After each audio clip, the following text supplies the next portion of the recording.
Hello, and a warm greeting to everyone from Switzerland. We find ourselves in Zurich, specifically at an automobile exhibition. The Auto Zürich will take place this year from the 7th to the 10th of November 2024.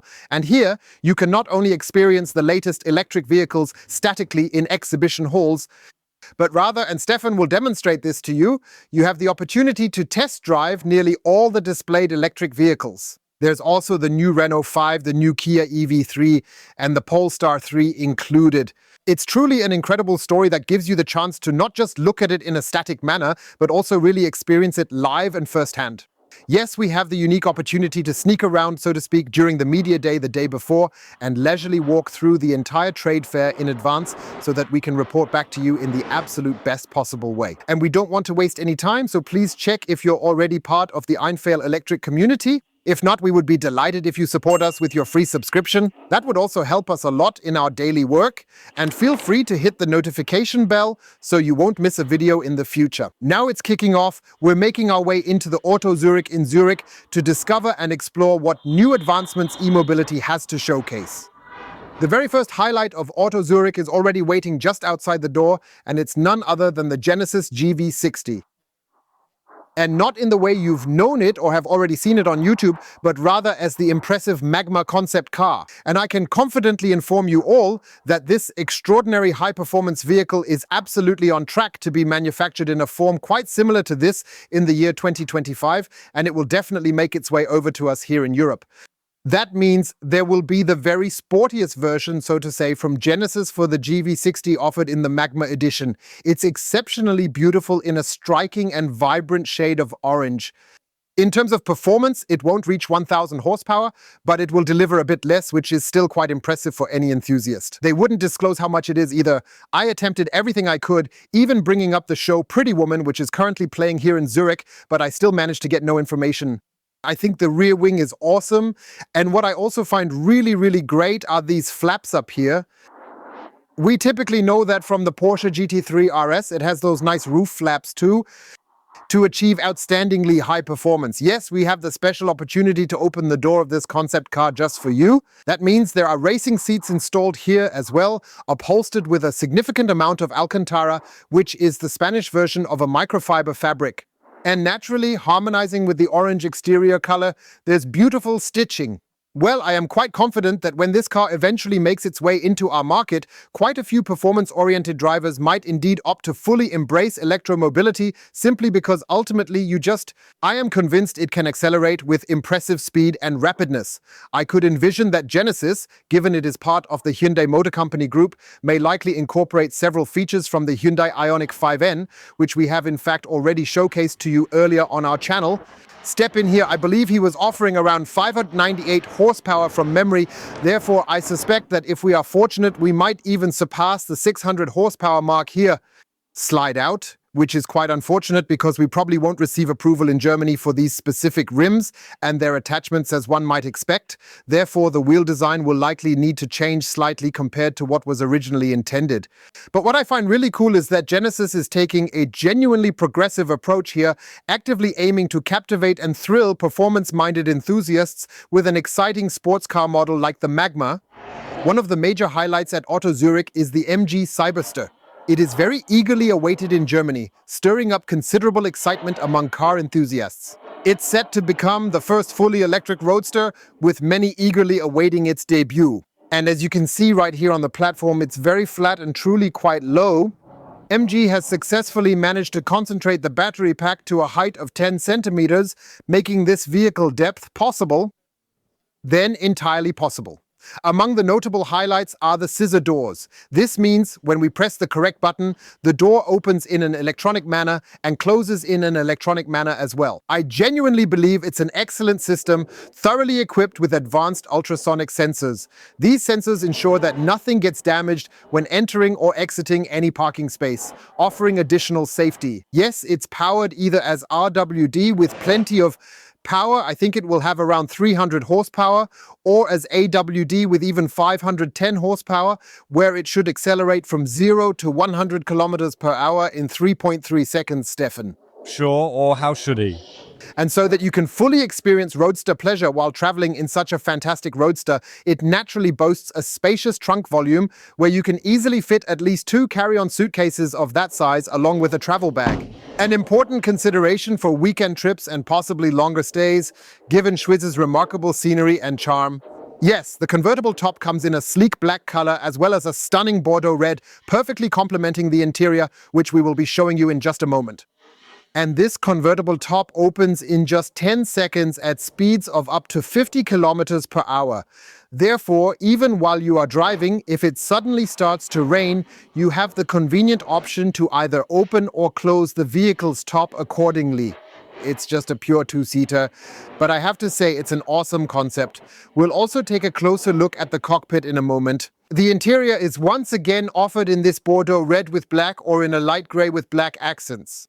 I have to say, it's an insanely awesome color combo. What I find the coolest, Stefan, if you come here, are the scissor doors. I can't quite explain why I'm so drawn to it, but for some reason, I would absolutely love the idea of calling a Cyberster my own one day because, truthfully, what could possibly be cooler than that? To be driving around with 510 horsepower in a completely electric manner. Indeed, it also carries a battery pack on board with 77 kilowatt hours of energy, which, considering the efficiency we hopefully expect from MG with the Cyberster, is going to result in a very impressive and satisfying range. The interior is custom-tailored and specifically focused on the driver. All the displays, including the center console, are angled and oriented towards the driver because naturally you should have a clear view of everything while driving. You've got electric seat adjustment, you've got air conditioning, so basically all the best comfort features all the way through to proper navigation and hopefully at the same time a corresponding route planning that includes thoughtful charge planning. Seen how fast it charges, Stefan, have you? No, there's still the silence. It should hit 100 kilometers per hour in 3.3 seconds and charge just as fast, right? Sure, yeah. While at Auto Zürich, it's really essential that we visit the Opel display. We've previously showcased and thoroughly introduced the Mokka to you on our channel.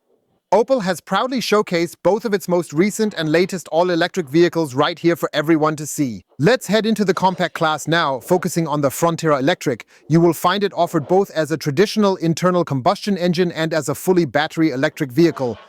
Here is the electric variant, which I find to be beautifully and very nicely displayed. We hope, of course, that it will soon become available here in Germany too, so that we can then have the chance to show it to you. Yes, compact SUVs are quite popular with you folks.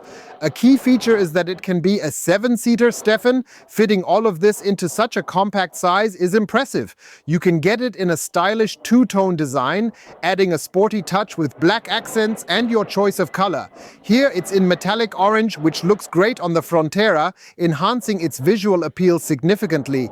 Moreover, you have maximum space in the front, greatly improving both its practicality and versatility for everyday use. In the trunk, you'll discover there are about 460 liters of space available, comfortably meeting typical storage needs you might have. There's also a very nice mat placed on top. I hope the lighting is reasonably okay. Stefan, right here we have another double load floor, which we are also able to adjust. If you want to position suitcases upright, then that's also quite convenient. Rear seats fold down in a 60-40 split. Here on the side, everything is carpeted just as you'd expect from an Opel. So with Opel, in my opinion, you're always getting a truly decent level of quality. Yeah, I know up here Yes, space. Let's leave it out again for now. Yeah, it's got a nice rear spoiler. The only thing that doesn't quite sit right with me, take a look, such a big thick antenna along with a tiny shark fin. There's definitely something strange going on here. I think Opel's saving a lot now. Look, at least with the Mokka, they put a shark fin in the car's color. That's something they unfortunately weren't able to achieve with the Frontera here. However, otherwise, I must say it truly is quite a stylish car. In the interior here, we have, as I see it, a truly very attractive little dashboard design, where on one side we have a very nice bike display. Regrettably, the car hasn't been activated just yet, which means I can't properly show it to you guys. In addition, we also have the infotainment display. Here we have a very nice climate control. Then, of course, also the corresponding USB ports, a storage area that hopefully also charges inductively. Two cup holders and the gear selector, everything is kept simple. Sure, up here this is plastic, but it looks very, very stylish, almost like a carbon structure. Here's another small storage compartment, conveniently a glove box. So actually all the features you might reasonably expect in a compact SUV for daily use are present, right up to having the ergo-active seats included on board. So you all are sitting incredibly, exceptionally comfortably here. Don't forget, we're currently at the preview day event of Auto Zürich. That means everything here is still somewhat in the initial setup phase. However, we already have the early opportunity to show you all of this. At last, Opel has a big vehicle once more, and it's suitable for families in terms of practicality and utility. I believe many Opel enthusiasts are eagerly waiting for it, and now also fully electric with the Grandland Electric. The highlight for me is this visor look of the latest generation. Nice. Over here under such a plastic illuminated Opel badge, again a nice daytime running light and optionally also pixel LED headlights. 3 battery packs. You can choose 73 kilowatt hours 82, and later on a 97 kilowatt hour battery pack is supposed to follow for those who want to use it over long distances. 157 kilowatts, 213 horsepower, it's displayed here. Again, beautifully two-toned black metallic glossy roof. Everything below also nicely painted, very, very high quality. In combination with this copper rosé metallic paint, the premier color, I have to say it worked out well, right? Yes, it definitely has it. What's a must-have, of course, is a big fat shark fin, beautifully painted in glossy black. And what we already know from other derivatives, I believe it was the Astra Electric, is the third brake light here, which even displays the double fin, so to speak, behind the shark fin once more. Yes, what they perhaps could have done is integrate the rear wiper into the upper rear spoiler, because if Stefan zooms out a bit more again, you'll be able to see those. As I think very, very beautifully designed rear portion of the Opel Grandland, which also carries forward the visual appeal from the front once again. Then the nearly continuous light strip, which is exchanged for the brightly illuminated Opel logo, becomes quite prominent. And if we pan over to the Frontera on the right, also without flash. That means within the Grandland there isn't any lightning and certainly no thunder either. Now let's take another closer examination of what can be found back here in the trunk compartment. We're supposed to find over 500 liters of storage volume here, again nicely lined with carpet. Here we can also fold down 20% in the middle for skis, long items, and to the right and left, another 40%. You see, in the Grand West, everything is made much more high quality, even lined with a thicker carpet than in the Frontera. Nevertheless, it will likely be quite a bit more expensive, as you'd logically expect. We have a double load floor here, where you can store quite a bit of stuff, where you might also store charging cables. Plus, there's a partitioned parcel shelf that cleverly lifts up a bit to provide a larger loading area. It's a very nice and neat solution, don't you think? Yeah, that's a different idea, yeah. And I speculate what happens electrically. Schatz bei Elek. So be it. Hello, everyone. Perhaps we'll also take another look at the instrument panel. We have on board a head-up display, a nice driver display, a really cool, I don't even know what it is, 30 by 9 infotainment display, which is also somewhat divided. We'll definitely need to take a closer look at this together in a review later down here. The quick climate control. We have manual air vents, nice compartments where we also have USB ports. It's all nicely done. Yes, it's all functional. Look, you can adjust this here for large bottles or small cups, just as you like, so there's plenty of options. I think a lot of care and thought went into personalizing it effectively. We have the gear selector here, drive mode switch, parking brake, a nice fabric here, and also beautiful ambient lighting. Well, I have to say, Opel is stepping up. Everything's nicely done here. Of course, up here you have a bit of textured plastic in a kind of carbon look, and up there it's a bit softer, harder plastic, but with a head-up display, a fancy schmancy thing, and of course also you can also get this panoramic glass sunroof here, which ideally opens immediately. It's great for sunlight and air, making the cabin spacious and inviting for a better driving experience. I absolutely find it super cool because we obviously want to let in a bit of that fresh and invigorating Zurich air right into the car. In the Opel Grandland, there's a nice center armrest split into 2 with storage. It extends really deep down here too, which means you can actually store quite a substantial amount of items. So I must say, I'm really impressed and looking forward to the review with you and the driving report. And then hopefully also after a consumption drive with charging check in the new Opel Grandland and the new Opel Frontera. Naturally, Volvo is also making its presence known here at Auto Zürich with the Volvo X30, which has successfully produced quite impressive sales numbers already in Germany. We've already introduced you to a lovely and compact electric car. Then over on the left side, you'll notice the Volvo XC positioned there on display. 90 is a plug-in hybrid model that you've eagerly awaited for a while. I hope Volvo ensures good winter driving conditions so we can adequately showcase and present the XC90 to you, and we won't miss highlighting their distinguished electric flagship model. The Volvo X90 is also available to admire here at the Auto Zürich, and we still haven't had the chance to do the test drive and the comprehensive review, then once again, in a nutshell. So I truly believe it's going to become really exciting at Volvo again in the coming weeks.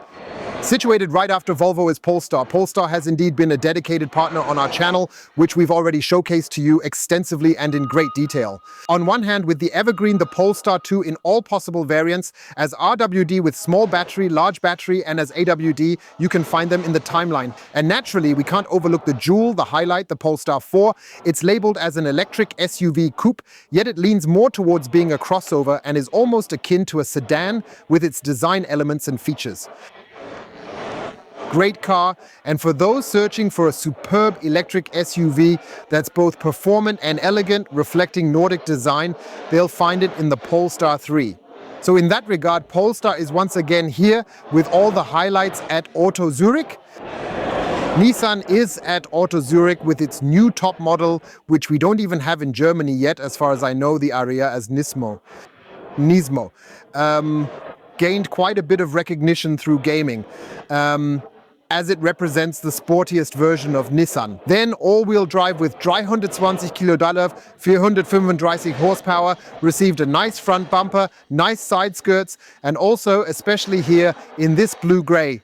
Paired with the black metallic roof, it truly looks sleek and very stylish. Along the skirt at the red line, you can clearly tell from the side profile that it's a Nismo model. And for the rear section, naturally, they've devised something quite extraordinary for this absolute top variant, making it stand out even more. Naturally, there's the high-performance rear spoiler. Furthermore, there's also this well-defined trailing edge, which distinctly enhances the overall downforce effect. Although it's somewhat awkward, possibly for enjoying fries or burgers. Yes? That's unfortunate. With the Nissan Ariya, you also have to make a few compromises here and there. I believe the diffuser at the rear is quite a visual treat, although Stefan could perhaps lower it just a little bit more. It definitely manages to look both stylish and performs impressively. If you're interested in driving a sporty version of the Nissan Ariya, the powerful 435 horsepower model is absolutely the right choice for you. At the Auto Zürich, it absolutely can't be overlooked. The all-new Alfa Romeo Junior has made its debut, and I really have to say Alfa Romeo truly loves its cars. We have previously shown you that in the Tonale, in the plug-in hybrid model, and in various other remarkable vehicles. It's just attention to detail, isn't it? Yes, I enjoy it. Here, the beautiful daytime running light silhouette, then also with the LED headlights, then the front section, this aggressive look, also in the high-performance version as Veloci, in the absolute premium edition, offering up to 280 horsepower. And what Alfa simply does, without making any compromises, is equip a car with very stylish wheels. Yeah, that's something unique and different. And not always this electro-aerodynamically tuned. I get you want more range, so that's clearly better. But a car needs to have some life, it needs to breathe, to have character. And take a closer look at this Alfa Romeo wheel, it's something special. I must say, as always with Alfa, I'm head over heels. And I believe that an Alfa Romeo would definitely be the first car I would choose to purchase in a vibrant red. By the way, we've creatively drawn inspiration from the distinguished ATC's classic GT line design and skillfully incorporated it here. This effectively means that Alfa doesn't just start designing from scratch, they artfully weave elements and inspirations from the brand's rich history into it. In a similar fashion at the rear end, personally, I think it's an awesome, unique design, especially here with the tail lights. That's all fancy, but it certainly comes with its price tag. I think it starts at over 40,000 euros here, and some of you will rightly say that's quite a hefty amount to pay. What do I get for that? A nice big trunk with a double loading floor, all nicely carpeted, 60/40 foldable, and of course, something that opens electrically, Stefan. Closes electrically.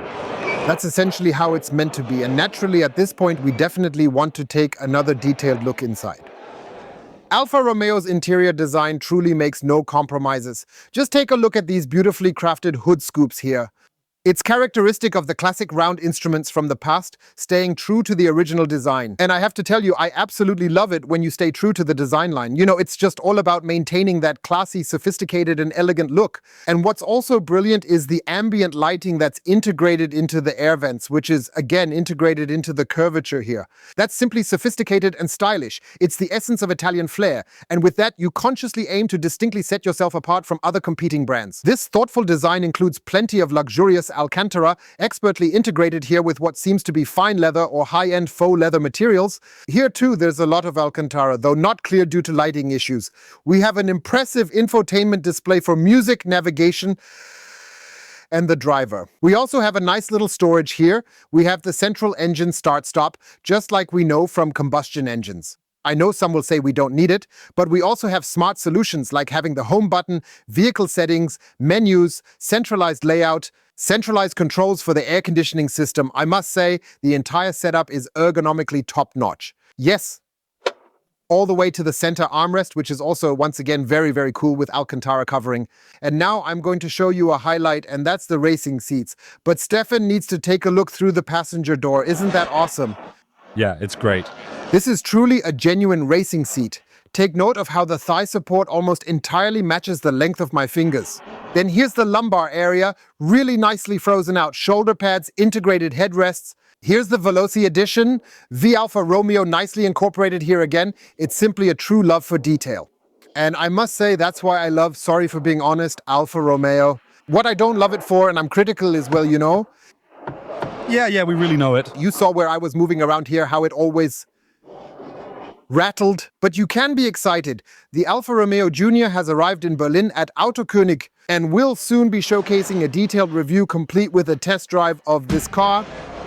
For those who are seeking something that is truly compact and lightweight, much like a light quadricycle, they will even find that the Fiat Topolino has been resurrected. That's quite an impressive story, and it brings to mind the Opel Roxy. It's likely the same underlying platform, but you can really see very clearly, I think, just how much attention to detail and craftsmanship Fiat puts into customization, particularly on top of the dashboard with their innovative designs. Well, it's definitely a super stylish story, and for some people, such a light motor vehicle is also an excellent initial step into the world of mobility. It allows them to drive up to 45 kilometers per hour using purely electric power, which is quite convenient. What's also really cool is the little rear carrier that's been mounted here, allowing you to transport perhaps an extra piece of luggage. The car doesn't have a trunk, Stefan. Nah, but you can trim a suitcase yard in the back and then we're set. Certainly, and there's a compact spot for your travel bag to fit, behind the seats like Fiat Topolino. I think out of the three, the Opel Rox E is actually the visual highlight for me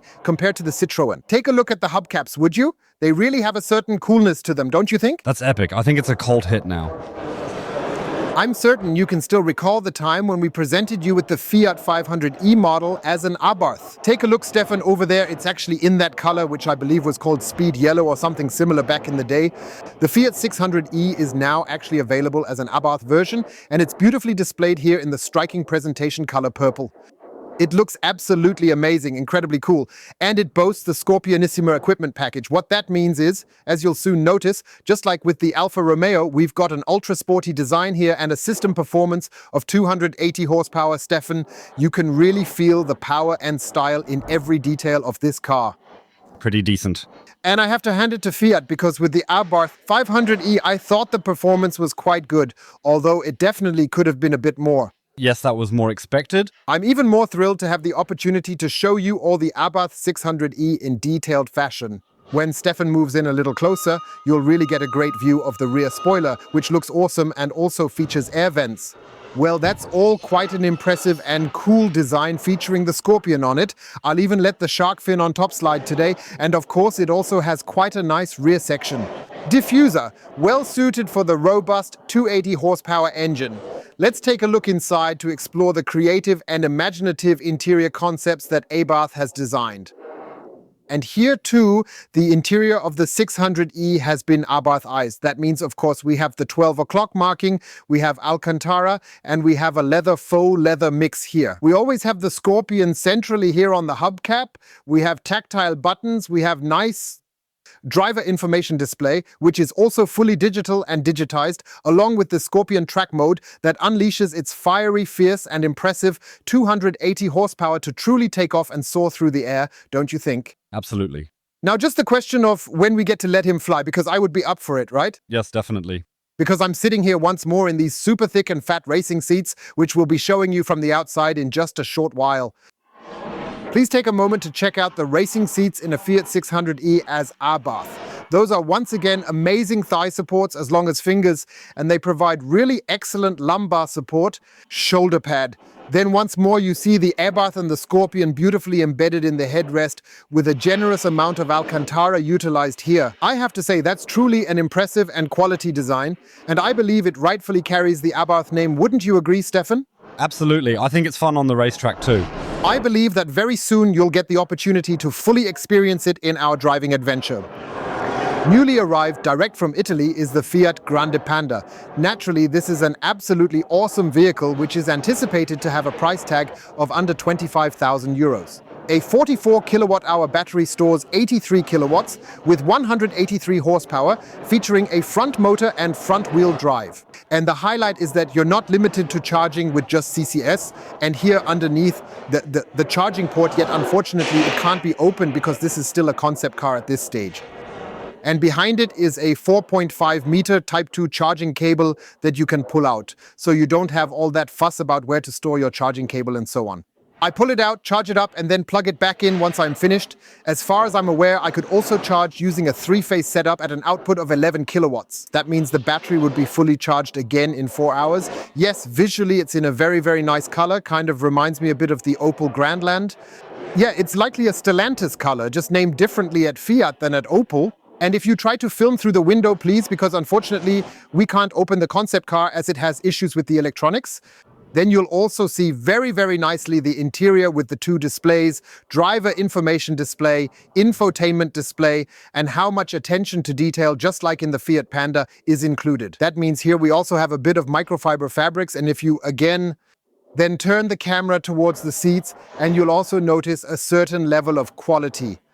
Yes, for about 5,000 euros more, in addition to the base that should start under 25,000 euros, you should even get the top-of-the-line equipment, just like it could probably be displayed here as well. As I mentioned before, it's a concept car, but it should meet the demands, functioning fully electric even in urban environments, offering space for up to 5 people with plenty of cargo room.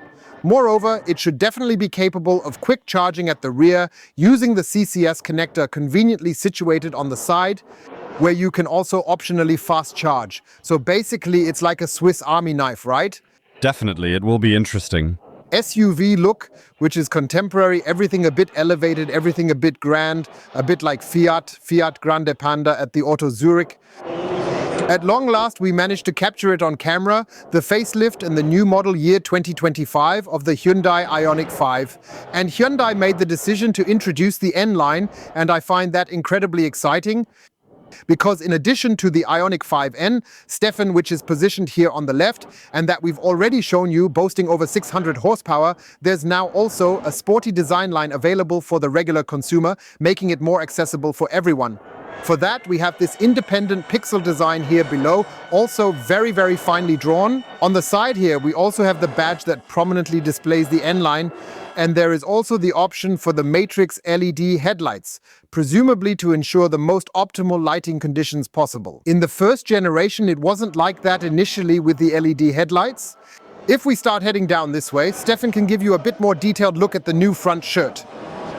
Record, because that's certainly a change in a manner of speaking with regards to the bug part, and then we'll smoothly transition over to the side silhouette. Not much has changed here, just a few minor details. Digital side mirrors are still available, and there's a stylish N-line wheel with aerodynamic components uniquely designed to enhance both efficiency and performance significantly. That looks really classy, and we have it here in this kind of light gray solid paint combined with the glossy black. I must say it totally matches, right? Yes, it fits. And what I have always considered to be a truly modern and beautifully crafted rear view is the overall styling of the back section. On the one hand, we have here the rear edge spoiler that features an aerodynamic airflow passage. On top we have the shark fin, and finally we have, which was a wish and point of critique from you, you wanted the rear windshield wipers. And of course, you also got them. They explained to us that it was like the wind, gone with the wind, so to speak, that would blow the rain away, and that's now been addressed here as well. There's a truly nice rear diffuser, perhaps not quite as efficient or high-performing as the one on the 5N, but let's be honest here, we don't have over 600 horsepower to worry about in this case either. What it features prominently are these implied air outlets, and that looks extremely chic because when Stefan turns to the left, you can clearly see the base, and if Stefan decides to step back just a bit further, that you can even see the whole picture, then you can clearly notice that such an N-line model indeed represents the sportiest version of an Ioniq 5, don't you think? Certainly. Prior to the release of Ioniq 5N. Of course. It's really quite clever how Hyundai, in my opinion, enhances the N-line model by giving it an authentic N interior, adding a unique touch that sets it apart in the lineup. And especially with the steering wheel, where the big bold N is, and where you also have the drive mode switch prominently placed at your left thumb to be able to respond more sportily right away. This particular steering wheel design is completely new and innovative in the new Ioniq 5 and also on the center console. Some changes have been made, such as the inductive charging pad here, the 2-cup holders, and then down here the bar with the individual adjustment options. That's really chic. You can fold this up here. And in the large compartment, there are 2 more USB-C ports. We still have the movable center armrest here, which I find kind of a cool design feature. Below, we have the compartment again, and also the USB-C port can be used to load or also to interact with the onboard system, and a 12-volt socket with up to 180 watts. What really stands out are the seats, and Stefan will show them to you through the passenger door. What can a digital mirror do, eh? Alright, I actually don't need it. Well, the seats are truly fantastic, and here they've executed this amazing Alcantara microfiber look with detailed perforation. That means you have seat ventilation, you have seat heating, then optionally you also have the electric adjustability on the side here, proper support in the lumbar area. I noticed quite a decent support located right here at the front of your thigh area as well. That's all very, very sporty indeed. Perhaps there's a slight deficiency in the shoulder padding, and then we also have this very comfortable headrest right here. It's simply, I still find everything quite chic and stylish, and now you are also going to get an 84 kilowatt-hour battery in its maximum form factor to achieve even more range, along with what seems to be more efficient engines. So everything comes together in the newly updated Ioniq 5. A step up from its predecessor. Makes sense for a facelift, right, Stefan? Absolutely. What also mustn't be missing at Auto Zürich is, of course, Maxus with its brand new e-Terran 9. We have already had the chance to thoroughly present it to you in detail from the exciting world premiere through a comprehensive review. Then we also have some really beautiful models right here from brands such as KGM, Tornado, and several others. This indicates that there are also quite a lot of brand new vehicles available to explore here, like the Taurus EVX, for instance. Yeah, also a compact electric SUV with up to 462 kilometers of WLTP range. It looks kind of nice from the outside, right? yeah, it sure has something. I think we will definitely get him to Germany eventually at some point. Stefan, let me open the door for you so you can get some nice shots inside. Also with such a beautiful display landscape, wonderfully integrated into the dashboard. I have to admit, the Asians are indeed crafting some really sleek and stylish cars nowadays. Yeah, there's quite a lot coming out of it now. That really all makes sense. Once you make further progress here, we'll also immediately head back to the rear section and take another look. It seems to offer a very generous amount of space as well. I think it's a really exciting vehicle. If we could perhaps have the opportunity to examine the overall data altogether at some point in the future, the highlight in the back is most likely the electric tailgate, where one might expect to just swing it open to the side, you know what I mean? Yeah, because the handle is on the side, exactly. It just needs the spare tire on the back. Just take a look at the trunk. It definitely feels like it's about 500 liters, right? Yeah. Car, yeah. How deep it actually extends in here, that's certainly at least a good 90 centimeters if you ask me. The back seat can apparently even be adjusted for its incline, therefore it's quite capable of getting some extra work done. They're supposedly offering a 7-year warranty covering up to 150,000 kilometers. So I think that means there are quite a few vehicles included. Yes, Korea appears to be the country of origin here from what I'm reading. There are actually also more Jeeps available here. Here, though, it seems more like a combustion engine, but that looks to me kind of very electric, don't you think? Is it an Electron? No, right? I don't think so. No, it's also a pickup truck and then with a combustion engine. I mean, you can't navigate the brand world these days without having thoroughly read through about 23 pages in advance. Certainly. At the Auto Zürich, Lotus is also making a notable and impressive appearance with its fully electric SUV, which is famously called the Elettra. And what I really like about Lotus is this distinct appearance. It seems somewhat brutish, and it even reminds me a little bit, perhaps even quite a bit, of a Lamborghini. Lotus is widely recognized for its excellent aerodynamics and its remarkable power capabilities. That means that in the Lotus Electric right here, you are likely to get up to approximately 1,000 horsepower. We've got it here very, very nicely with the complete carbonara package. That means the tear-off edge, the fries counter, which I believe also has a function and can be set up. Stunning carbon fiber work there as well, similar to the rear diffuser located at the bottom. That's always a question of price, of course. How much money are you willing to invest in such an Elettra then? Because I think they have it on offer starting at 899 euros on lease here in Germany. But surely in the base version with rear-wheel drive, this is basically the top version available here. And also, I think, in a nice green metallic that sparkles beautifully in the light. Stefan, right? Yeah. Glow. Lotus will very soon outshine our luxury car manufacturers with its keen attention to detail and beautiful blend of materials. This means we have the finest Alcantara installed here. With the utmost care, we have the finest Nappa leather installed here as well, and it's not just randomly applied for visual effect, but thoughtfully down to the smallest detail. This means it's genuinely about showcasing and documenting the maximum quality and premium nature of the materials used throughout the entire vehicle. You see down here, where you would typically find the hard plastic or at most the soft and foamed plastic, this area is entirely covered with high-quality leather. And I sincerely have to extend a huge compliment to Lotus for this. It's just exceptionally super, super good. Yeah, when it comes to driving and you really step on it full throttle, I truly believe you'll have endless and exciting driving fun. And that's with the ability to carry up to 5 people comfortably here in the Elettra, along with a decent driving range. Essentially, we are like the limousine of the Emir. We once had the chance to drive a beautiful ED1000 route, and the Leslie clearly displayed some impressive power. She really enjoyed it. I think she charged at 403 kilowatts at Fastnet. That beast can still charge at a crazy rate.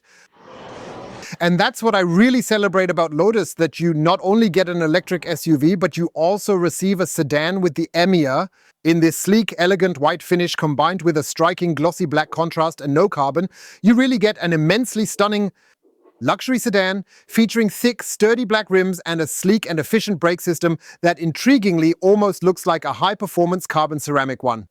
And here, of course, you have that truly impressive metallic form in the paint finish, which I genuinely really like a lot, in combination with the highest quality materials used in the interior, where a significant amount of leather is utilized, but where there are also lessons learned from production, so to speak, because what was leather in the lower part of the door trim is now, for example, something like neoprene.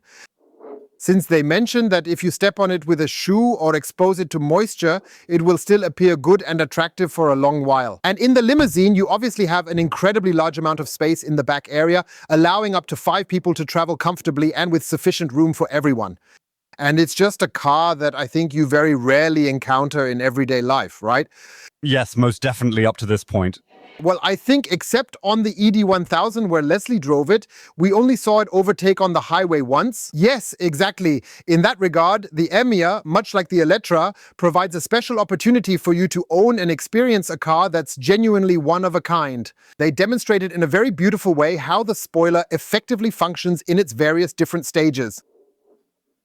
Everything you're seeing here with Lotus is genuine aerodynamics. Air actually flows through there. It's not merely implied like you might have observed, with all due respect, in the Hyundai Ioniq 5 in the N-Line. Lotus continues its dedication to aerodynamics. The trunk is amply spacious, offering around 500 liters, which is perfectly ideal for all your various storage needs. You can fold down 20% of the middle for skis or a long item, and then also 40% each. The side, and then down here underneath we have another small storage compartment which will definitely fit a Type 2 charging cable. But look here, Stefan, everything is lined with carpet, and up here Alcantara. Well, I must say, Lotus really demonstrates how fine car manufacturing is still done nowadays, and let me take a wild guess. Goes electric. Yes, what definitely shouldn't be missing at the car shows is Lucid with its impressive Lucid Air, and it has showcased it here once again. Prominently displayed. Hopefully gravity should follow soon. Beside the luxury sedan, you will also find an SUV. Notice just how impressively Lucid manages to maximize and make the most of its available interior space. That means you actually get 900 liters of storage volume in both the front and the back of such a limousine, even though it's a notchback sedan. And Lucid is also with over 200 patents, very, very strong and well represented in the area of advanced technology. This means, for one, in the field of sophisticated battery packs. Here you can see very nicely a cross-section cut of such a battery pack in detail, and also with the electric motors. Just consider how small this electric motor is and how much mind-blowing power it has, over 500 kilowatts. It's absolutely incredible, right? So there's really a significant amount of power in there, and that is basically the Wonder Box. Magic Box because it skillfully manages AC, DC, and the entire electrical power flow in such a Lucid vehicle. And I strongly believe that it's already a very, very fascinating technology, which will hopefully gain widespread traction accordingly. As expected, Kia is also displaying its presence here at the fair with its latest brilliant gem, the truly remarkable Kia EV3, which we've already statically showcased, and it's on November 11th at the stroke of midnight that the embargo will be lifted, allowing for the very first drive experience in the Kia EV3 to finally be shared. And what you absolutely must see at the fair is naturally the newly facelifted version of the Kia EV6 or EV6. And quite a lot has changed. For one, here at the bow section, I think it looks very modern, very beautiful. Then here on the side, the overall design appears significantly more efficient. Additionally, the new daytime running lights, which stretch through here and then elegantly wrap around in a stylish boomerang design around the Auto Zürich optional matrix LED headlights. In my view, that's truly and exceptionally very well executed. From the side, there really hasn't been all that much change. Perhaps a slightly different rim design. Please feel free to write in the comments your thoughts on how you like the new EV6. He is incredibly popular throughout Germany and additionally boasts notably impressive sales figures. We've got it right here. It's beautifully showcased in a stunning GT line, and they've really made some smooth and elegant changes to the rear section. That means the lower rear section has been redesigned, including the matching diffuser. And when you look at the side here again, I believe it gives the impression of being wider, appearing a bit more robust and stable, slightly more performant perhaps than the model before it. Apart from that, it naturally maintains its sleek and clean appearance. Keep, which he kept as well, Stefan, Is, of course, the extremely strong fastening mechanism. Precisely. Nevertheless, the highlight is definitely the new interior design, because finally, at long last, we've left all that excessive piano lacquer back in Korea with Kia, and they kind of created a very stylish appearance with plastic, which could almost pass as having a wood-like texture when you look at it closely. I'm not quite sure how you perceive it, but it looks really super sleek, and it's simply not so sleek, shiny black finish, not very prone to any scratches, fingerprints, and so on and so forth. Yes, GT line again also nicely with microfiber seats, which look a bit like Alcantara. Thus, the piano lacquer on the center console has been removed, and for me personally, the standout feature really is the brand new steering wheel, particularly when it comes to design. It has been elegantly adapted somewhat to align with the other newer models, as one would expect. Yes, updated technology is also incorporated into the design. This means that while the engine range remains the same, it's believed to be even more efficient than before. You now have the option to opt for an improved 84 kilowatt-hour battery, which offers a significant enhancement compared to the 77 kilowatt-hour version. In recent times, Kia has begun referring to the battery volume instead of using terms like net or gross capacity. So one can assume that it has at least 7 kilowatt more battery capacity, so to speak, and 7 kilowatt hours in the Kia EV6 with slow driving are up to 50 kilometers. This, in combination with more efficient engines, ultimately ensures that the entire vehicle reaches a significantly greater driving range. That's exactly what we aim for and desire. It continues to have the capability to charge quickly and can ideally recharge the large battery pack from 10 to 80% in less than just 20 minutes.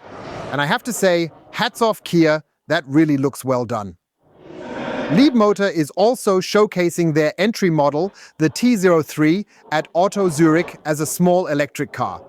It starts here in Switzerland at 16,990 Swiss francs and the exchange rate is around 1.07.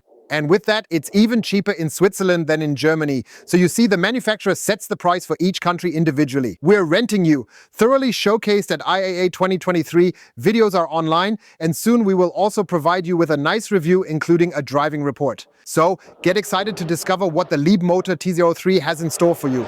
Another impressive model coming our way is the Leapmotor C10.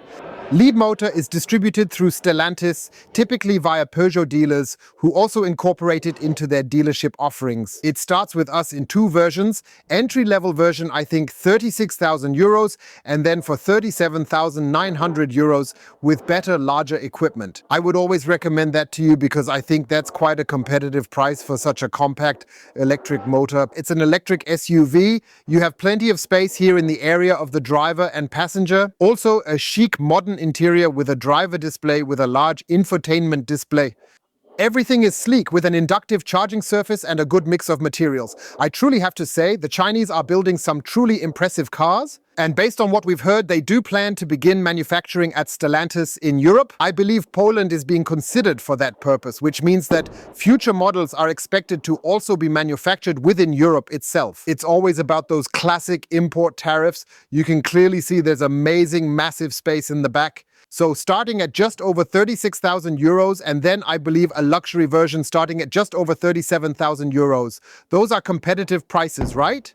Quite a statement indeed. And there you really do get a good deal of electric car for, with all due respect to each and every euro. Considering the overall size and competitive market, it's honestly quite an attractive offer.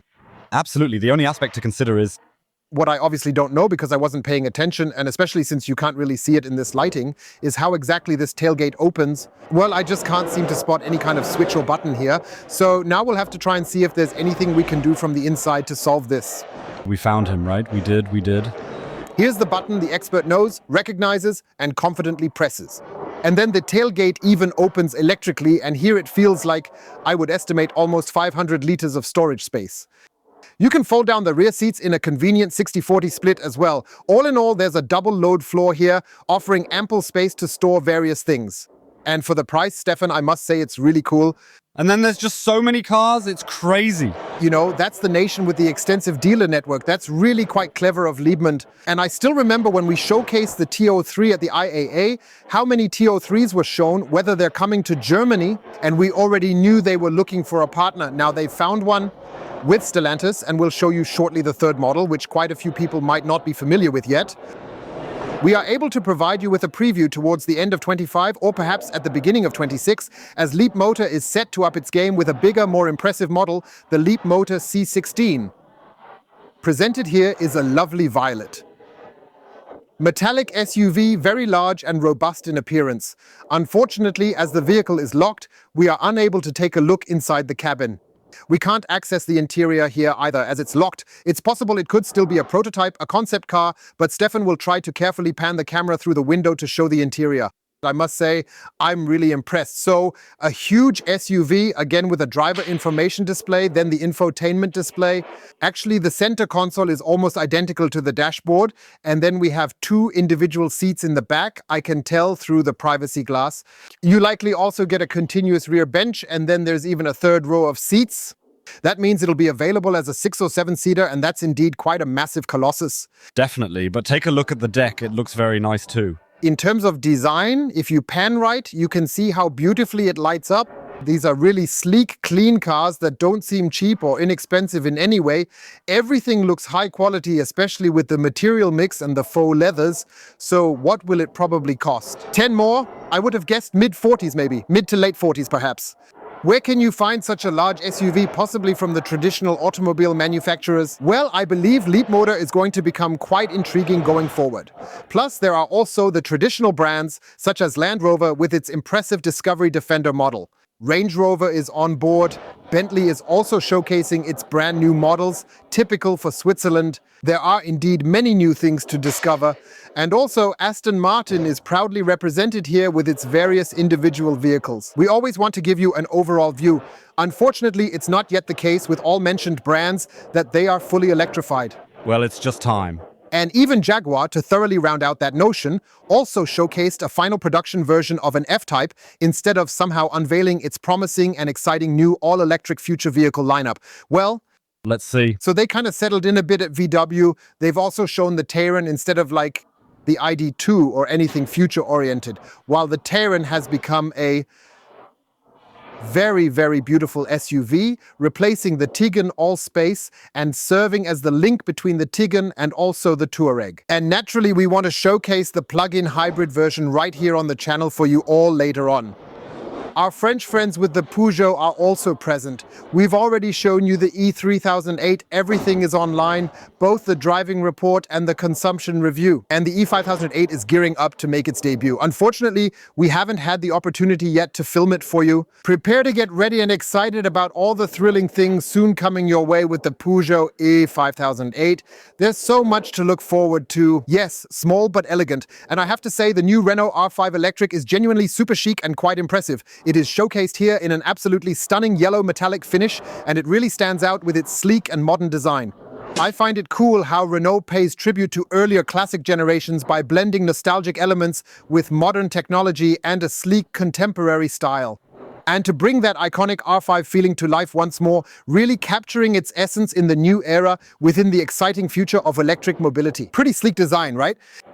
Love it.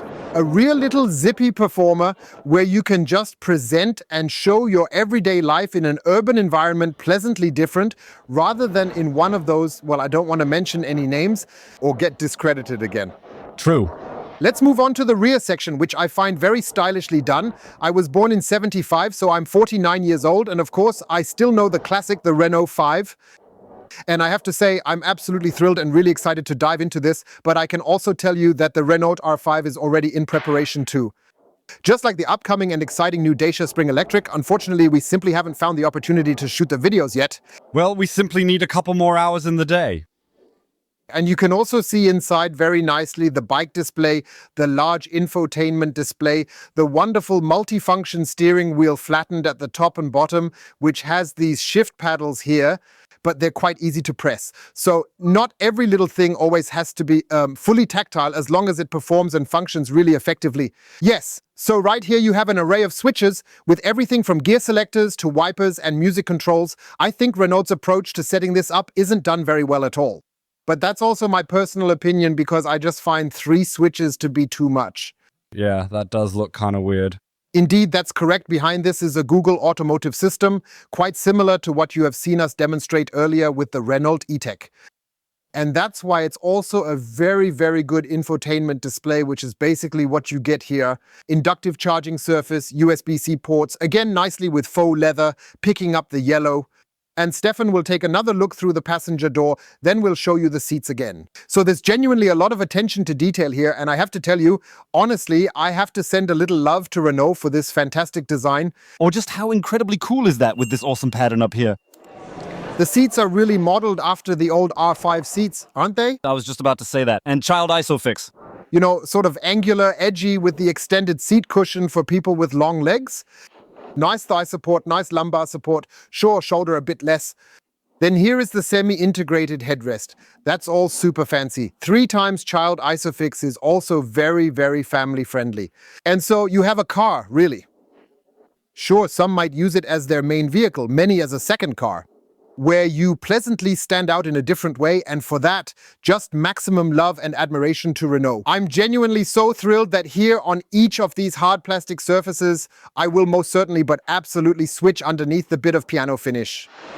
And as we have already announced, we will be soon showing you all the Dacia Spring Electric. Understandably, it is also being showcased here at Auto Zürich, and I genuinely believe it has notably received a significant product upgrade. He now looks much more valuable and quite appealing, and it's anticipated that very soon he'll receive a notably more attractive and competitive price point. It's quite obvious, especially when you consider the highly competitive prices set by other manufacturers such as the Leapmotor TR03. Yes, then it will be your decision whether to give the future to Dacia or perhaps another manufacturer. I definitely find it much more stylish, modern and high quality than the old one. Yes, definitely. Accordingly, we are really super excited as well. We'll show you the rear section once more and how it drives.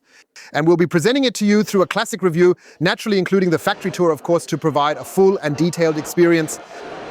The Renault R5 has much more to say. If it doesn't deliver enough power for your needs, fear not. The in-house tuner will provide the Alpine A290, which definitely brings significantly more power and performance to the road.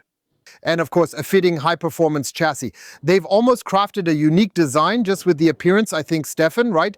Yes. With the two X-shaped lights at the front. It's something different, right? With the striking silver matte finish and the iconic A for Alpine logo, it looks really, really impressive and awesome. Check out these diffusers. I'll put my foot against it again. Rest assured, I'm not breaking anything here. Those are almost like running boards on sills. That's just absolutely mega, mega chic. And then they're also nicely integrated into the bodywork here, giving everything a slightly wider appearance. We've got a bit of a wide body kit going on here as well, thanks to the addition of the extended fender flares. And just when Stefan gives you a look at its rear, not mine, but that of the Alpine A290. GTS right here, and steps back a bit, you can really see what I mean, that the whole vehicle truly appears superbly sporty, appears really wide. And I genuinely believe that for some people who haven't yet been electrified by electromobility, this will create real and palpable enthusiasm. And that's what's really cool, that with Alpine, you essentially have an in-house tuner that personalizes and customizes everything just a bit more uniquely. Then here with the blue line, the French tricolor, then we also nicely have the blue integrated into the rims. Wheel design is subjective. It's optimized for aerodynamics, but it has charm. But it seems odd, yes. Sticking with it. And they've also upgraded the interior a bit here with some leather, faux leather, the softness and the foaming, and it has a nice quality. I'm really impressed with what Alpine has achieved here. The seats are beautifully covered in a leather and artificial leather fabric, so overall it looks very chic and elegant. Also in that same blue again. And yes, of course, the steering wheel is designed to be a whole lot sportier, featuring the 12 o'clock marking and extra elements for added flair. I must admit, Alpine definitely leaves a cool and striking impression. And yes, it dishes out a substantial amount of power with over 200 horsepower when it hits the road. It has a 52 kilowatt-hour battery pack, which you can hopefully recharge fairly quickly. And so, this could naturally represent a significantly more performance-focused and enhanced version of the Renault R5. You really need to be strong right now, as it could be quite tough for you all, but I simply can't just pass by this incredible car. It's a Pagani. Not an electric car, more definitively it has a 12-cylinder engine presumably, showcasing a stunningly beautiful carbon body, and right here you can clearly see the meticulous attention to detail that was put into crafting such a remarkable hypercar. I really have to say, you absolutely need to check this out, especially if you're somewhat inclined towards cars, or if you're somewhat of an auto enthusiast. What Pagani manages to achieve here, obviously, it likely doesn't fit within my budget, nor does it fit within your budget either. These are indeed rare individual pieces, which eventually find their respective owners. But just having the trunk located behind carbon here that you open with a leather strap like this, to store your small travel bag comfortably in there, that's simply unbelievably, remarkably awesome and cool. And car manufacturing at its best, I really have to say, Pagani, these are collector's items, unique pieces, and I hope that electromobility will prevail. But I also hope that we will continue to see such unique pieces in the future, because that is truly the purest form of automotive craftsmanship, and now you just have to really walk through there once. Cadillac is likewise represented at Auto Zürich with the newly launched and stunning Cadillac Lyric.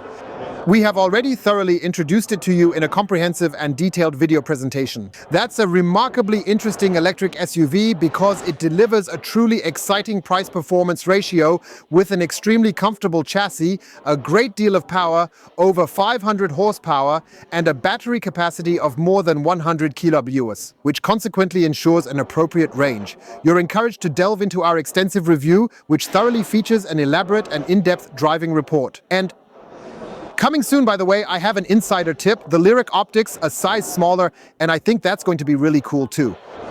With an impressively large stand, Ford is also proudly represented here through the Emil Frey Group at Auto Zürich, where they are showcasing their latest exciting model, the all-new Ford Capri.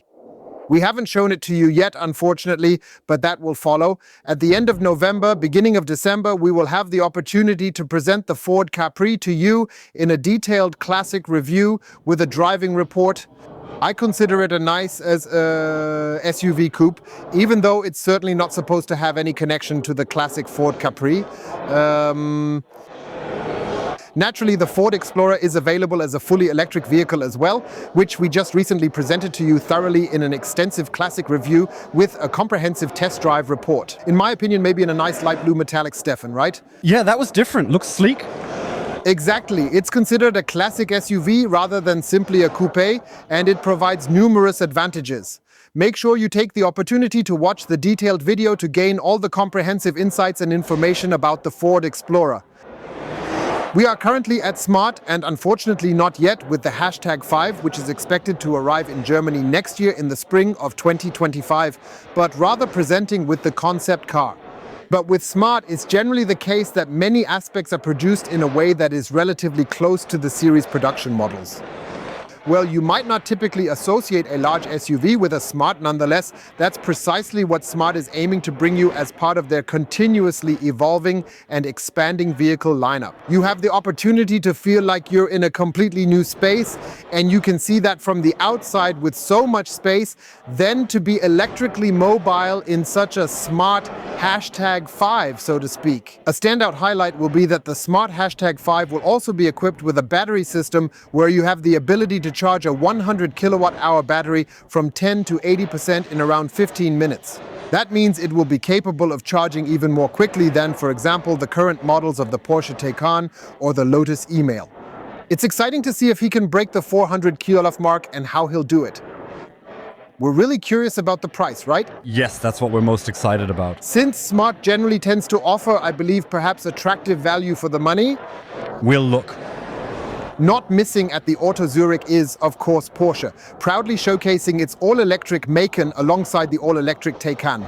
And if Stefan takes a complete 180-degree turn, the stunning combustion models are displayed as well, including the iconic 911 convertible with the Panamera positioned at the back and, in my opinion, a true highlight, the GT4 RS.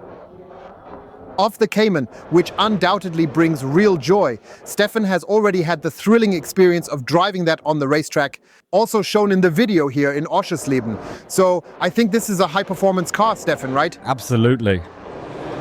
A substantial presence is, of course, from the Volkswagen Group here, presenting the Cupra Tavascan, which we eagerly anticipate receiving soon as a test vehicle, along with the impressive VW ID.7 GTX Tourer. By the way, this exciting vehicle will be coming to us as a test car in January, so you can definitely look forward to many thrilling new videos on our channel, and the standout highlight will certainly be the presence of Skoda as well. That's exactly where we want to head with you now, showcasing the brand new Skoda Elroq.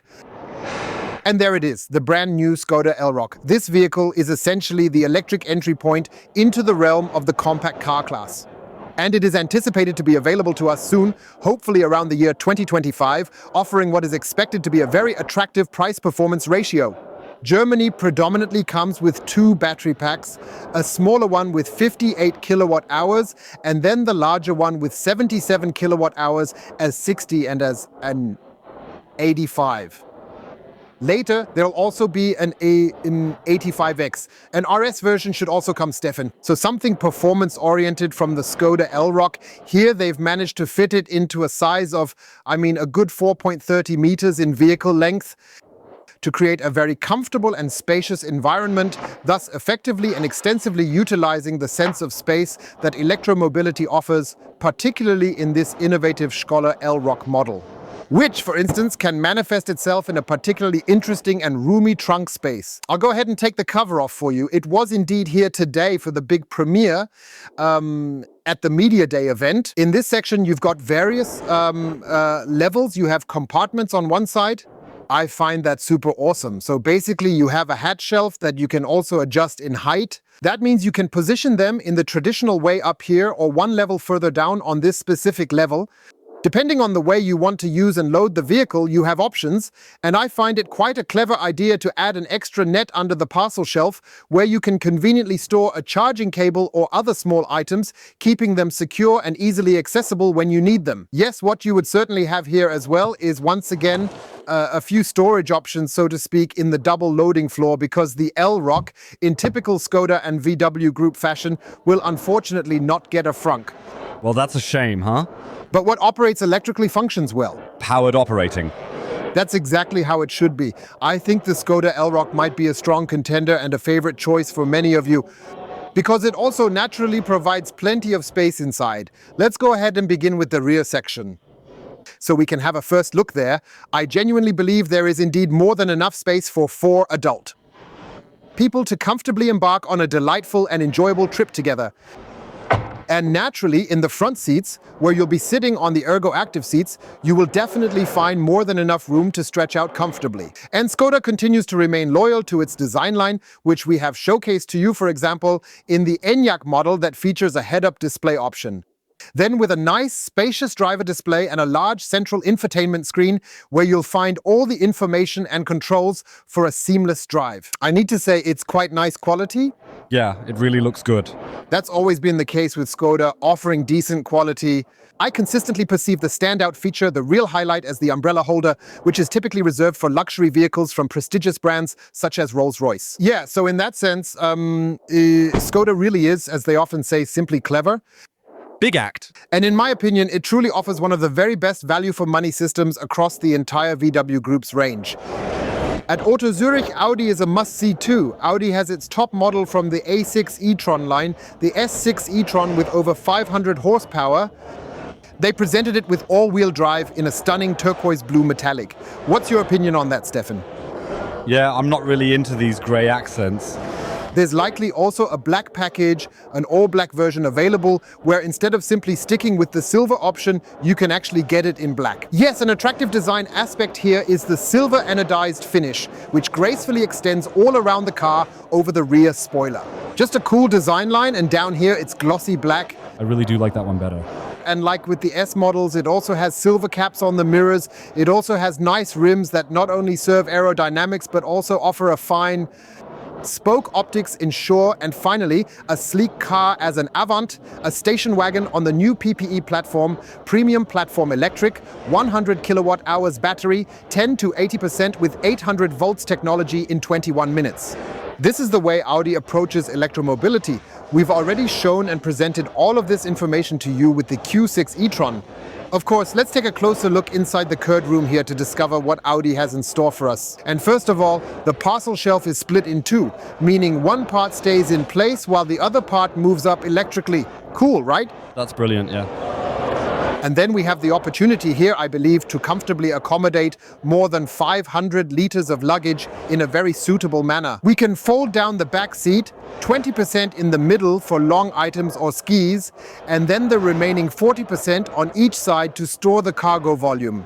All this is preloaded with springs, at least theoretically.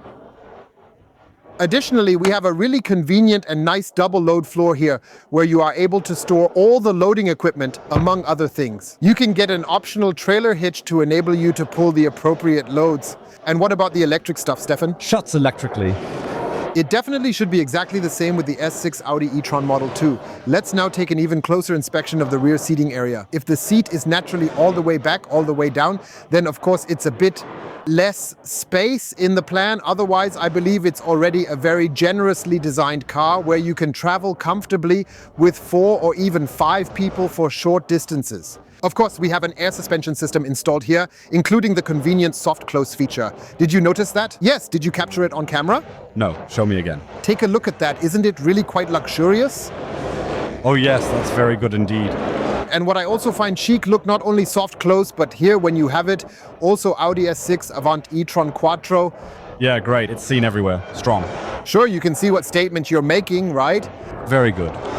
Yes, the highlight is, of course, the new MMI infotainment system here in the Audi S6 e-tron, which offers 2 generous monitors to entertain the driver and provide the most important information.